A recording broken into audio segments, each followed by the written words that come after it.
के दिल मेरा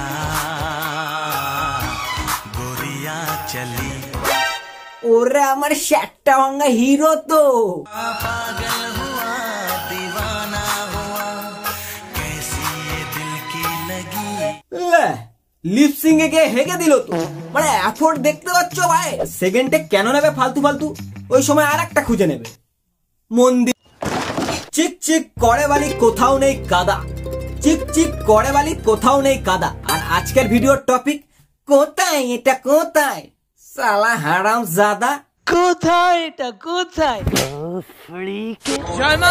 বদ্দার তো সিজন চলে এলো আর মাত্র কয়েকটা দিন তারপরে তো বদ্দারই রাজত্ব চলবে যে বোঝে সে কিন্তু খোঁজে সিরিয়াসলি বলতে এবার দুর্গাপুজো আর কালী পুজোতে ঠাকুর দেখতে বেরোনি ভাই বদ্দাকে ফলো করে রেখেছিলাম মানে বাড়ি বসে ভরপুর কন্টেন্ট পেয়েছি এই বছর দক্ষিণ দিনাজপুরের মানুষ দেখবে সোনার মা দুর্গা হিলিতে মন ছুঁয়ে যাওয়ার মতো যাকে বলে আই ক্যাচিং আরো একটি অপূর্ব সুন্দর দুর্গাপুজোর প্যান্ডেল মানিকড়া ডাকাতকালী বা শ্যামাকালী মন্দিরে গিয়ে এটা আমি কি দেখলাম সালা মাঝে মাঝে মনে হয় এটা কি ইন্ডিভিজুয়াল পেজ নাকি মাল্টিপল ভগবানের বদ্দা তুমি আমায় বুঝলে না তো ব্লক করে রেখেছো আর আমি তোমায় কোথায় না কোথায় থেকে খুঁজেছি তোকে রাত বেরাতে গাইস সুন্দরবনের এই জায়গাটা এতটা ঐতিহাসিক জায়গা তো স্যারের মুখ থেকে শুনে নেবো স্যারের মুখ থেকে কেন পোত থেকেও শুন নো প্রবলেম গাইস সুন্দরবনের এই জায়গাটা এতটা ঐতিহাসিক জায়গা ঐতিহাসিক কেন রে ঝাটু তোর দাদু ওখানে কত নম্বর বিশ্বযুদ্ধ করেছিল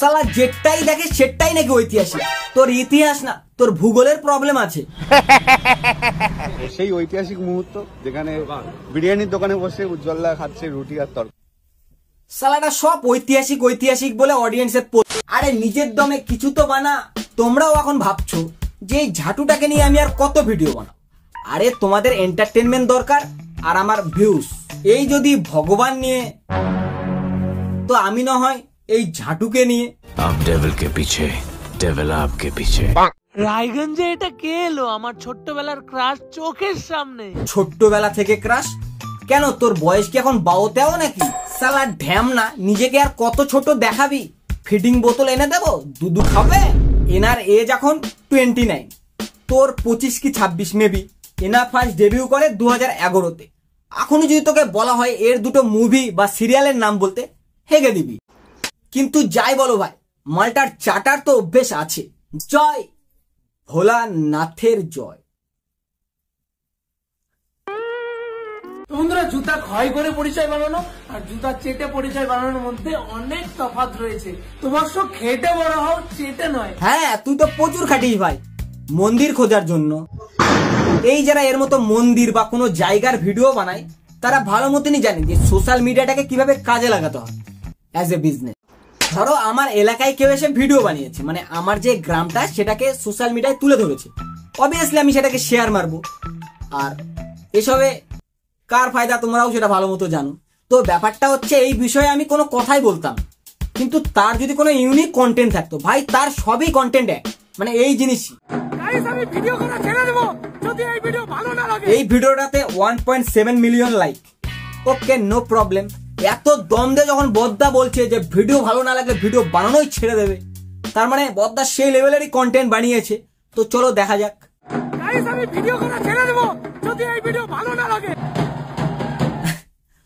ভাই এটাতে তোর ভূমিকাটা কি মা তো মাই না না তুই ভালো এডিটস করেছিস যে মায়ের বিভিন্ন রকম অ্যাঙ্গেল থেকে ভিডিও বানায় ভাই এই যে তুই ভগবান নিয়ে ভিডিও বানাস সেই ভগবানও যদি এসে বলে তুই তোর নিজের দমে 500কে লাইক আনবি তো তুই কেন আমি ভিডিও বানানো ছেড়ে দেবো গাইস কিছু নোংরা অশিক্ষিত মূর্খ লোক যে নাকি ভিউস আর লাইকের লোভে সোশ্যাল মিডিয়ায় ব্লাড প্রমোট করে দিচ্ছে পারলে তুই আগে গাইডলাইন্সটা পড়ে আয় তারপরে শিক্ষার কথা বলিস তোমারে হিস্সে কি জমিন और जायदाद उठाओ इसे निकल जाओ यहाँ से মালটার আবার পদে ভয়ও আছে ভাই পরে ভিডিওটা আবার ডিলিটও করে দেয় 100কে কমপ্লিট করতে পেরেছে এটা শুধুমাত্র তোমাদের ভালোবাসায় তো ভাই অডিয়েন্সদের ক্রেডিট দিতে হবে না পারলে যারা মৃৎশিল্পী আছে তাদেরকে বাড়িতে ডেকে একবেলা ডাল ভাত খাওয়াই দিস কারণ তারা শুধু মন্দির না তোর ক্যারিয়ার দাঁড় করিয়েছে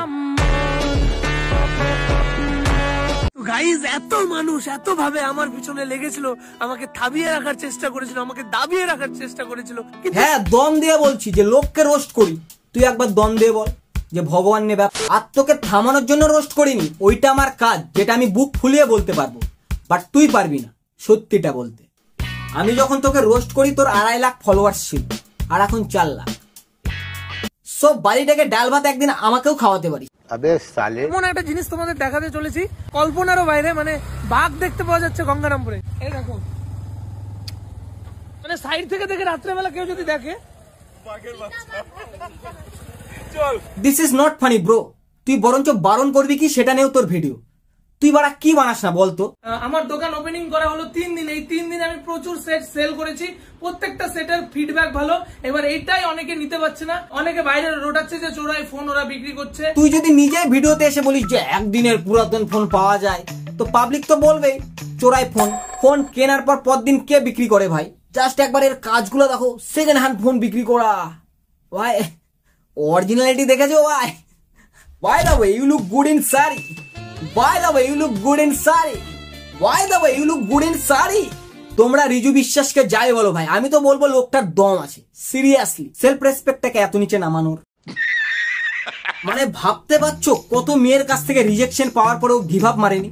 একটা ছেলেই একমাত্র জানে যে একটা মেয়েকে শাড়ি পরলে কেমন লাগে ভাই। হার্টবিট 200 BPM পার হয়ে যায়। ধরো কোনো মেয়ে আমাদের সামনে দিয়ে শাড়ি পরে যাচ্ছে, তখন আমাদের চোখ শুধু চোখ না, গিম্বলের কাজ করে। আর কয়জন মেয়েই বা এখন শাড়ি পরে, সব তো বিকে। আমি তো বলবো তোমরা শাড়ি পরো please, because you look good in sari. Padma আমাদের লেভেলের চালু জিনিস, সব মেয়েদের একই ঝাপানো line. How are you doing? By the way, you look good in sari. এই যে লাপাতে ladies, very bad, no reply. কেন রিপ্লাই দিবে তোকে? হ্যাঁ, একই pick up line copy paste করলে হবে? হাতটাকে একটু কাজে লাগাও। আরে টাইপিং এর কথা বলছি। পদ্মা মেবি জানে না যে সব ভগবান সব ফুলে সন্তুষ্ট নয়, তেমনি সব মেয়েরাই কমপ্লিমেন্টে না, কিছু কিছু।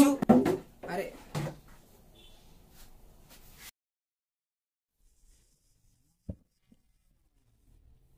আর আমার পয়েন্ট হলো ইউ লুক গোল্ডেন শাড়ি। এটা হলো, এটা তো আমি আমার মাকেও বলি, আমার পিসিদেরও বলি, এদেরও বলি, ওদেরও বলি, যাকে বলি মাসি বলি। এটা তো একটা ভালো ভদ্র একটা কমেন্ট, এটার মধ্যে অশ্লীলতা কোথায়? তা বদ্দা মামাসিকেও বলো নাকি কল করো, নো রিপ্লাই, ভেরি ব্যাড। যাই হোক, অত ব্রুটালি যাচ্ছি না। কিছু কিছু মেয়ে তো ভাই তাদের হোয়াটসঅ্যাপ চ্যাট পর্যন্ত লিক করে দিচ্ছে। বদ্দা লিখেছে কল কর, আজ একটু টায়ার্ড আছি, আমি কাল করছি, জাস্ট ফিরলাম। বাবা, কল মানুষ করলে টায়ার্ড হয়ে যায়? বিশাল অ্যাটিটিউড তো তোমার, বিশাল হাবভাব দেখাচ্ছ। ক্রেজি ভাই। ফার্স্ট অফ অল আমি বাইরে ছিলাম, জাস্ট ফিরলাম, তাই বললাম টায়ার্ড। আর আপনার যদি এটাকে অ্যাটিটিউড হাবভাব মনে হয়, সেটা আপনার ব্যক্তিগত ব্যাপার। আপনাকে আমি দেখতে বলিনি আমার অ্যাটিটিউড হাবভাব, আপনি দেখছেন কেন? How dare you talk to me like this? উল্টে আমাকে ইনসাল্ট করছিস। আমরা মদ্দা তুই সবাইকে একই রিপ্লাই মারবি, তোর রিপ্লাই তোকে ইনসাল্টই তো করবে না। তো যাই হোক গাইস, আজকের ভিডিও এতটুকুই। জানি অনেকে